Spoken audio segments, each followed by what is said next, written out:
रामचरितमानस में गोस्वामी तुलसीदास ने लिखा है, परहित सरिस धर्म नहीं भाई, यानी दूसरों के सुख और सत्कार से बड़ा कोई धर्म नहीं। और हिंदुस्तान में यही सत्कार सबसे पहले थाली से शुरू होता है। कहते हैं किसी भी जगह को सच में समझना हो तो वहां की रसोई तक पहुंचे, क्योंकि इतिहास किताबों में मिलता है, लेकिन संस्कृति सबसे ज्यादा स्वाद में जिंदा रहती है। उत्तर प्रदेश की रसोई में सिर्फ खाना नहीं पकता, यहाँ परंपरा थाली में सजती है, आस्था महकती है और संस्कृति परोसी जाती है। काशी की ठंडाई हो, मथुरा का पेड़ा, अयोध्या का प्रसाद या लखनऊ की मक्खन मलाई, हर स्वाद के पीछे सदियों पुरानी विरासत छिपी है। और अब उत्तर प्रदेश के मुख्यमंत्री योगी आदित्यनाथ ने इन्हीं पारंपरिक व्यंजनों को यूपी की नई सांस्कृतिक और आर्थिक पहचान बनाने का सपना देखा है। 75 जिले और हर जिले की अपनी एक खुशबू, कहीं काशी मथुरा की परंपराओं का स्वाद तो कहीं पूर्वांचल की मिट्टी से निकला देसी जायका।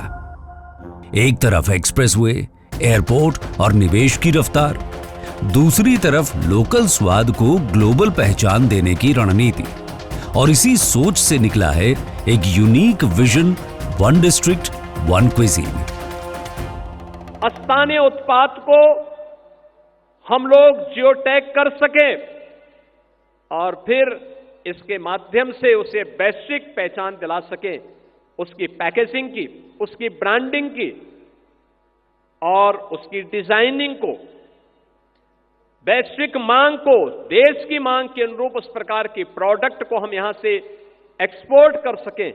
यह एक अवसर अब हर व्यंजन के लिए भी उत्तर प्रदेश के अंदर प्राप्त होगा।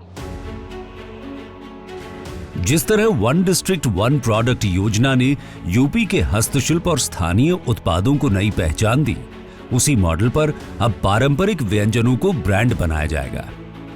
आगरा सिर्फ ताजमहल से नहीं, पेठा और गजक से भी पहचाना जाएगा। वाराणसी सिर्फ घाटों की तस्वीर से नहीं, बल्कि बनारसी पान, ठंडाई और तिरंगा बर्फी की खुशबू का नाम रोशन करेगा। उत्तर प्रदेश सरकार ने 75 जिलों के 208 पारंपरिक व्यंजनों को नई पहचान देने की पहल की है। इस योजना का फायदा सिर्फ बड़े कारोबारियों को नहीं, बल्कि गांव मोहल्ले के नुक्कड़ पर दुकान लगाने वाले हलवाई से लेकर छोटे दुकानदार और खेत के किसानों तक को होगा।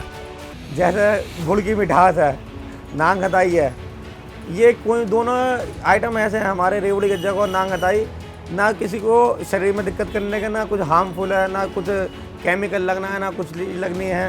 तो इस वजह से रेवड़ी गज्जक जो है एक मिठाई के साथ साथ ये औषधि का काम भी करती है। पर्यटन के लिहाज से भी ये पहल बेहद अहम मानी जा रही है। उत्तर प्रदेश पहले ही देश में सबसे ज्यादा घरेलू पर्यटकों वाला राज्य है और अब सरकार धार्मिक एवं ऐतिहासिक पर्यटन को स्थानीय जायके से जोड़ने जा रही है। यही है लोकल को ग्लोबल बनाने का वो सपना जब उत्तर प्रदेश अपनी संस्कृति, अपनी परंपरा और अपनी मिट्टी की कहानी को स्वाद के जरिए दुनिया के कोने कोने तक पहुंचाएगा।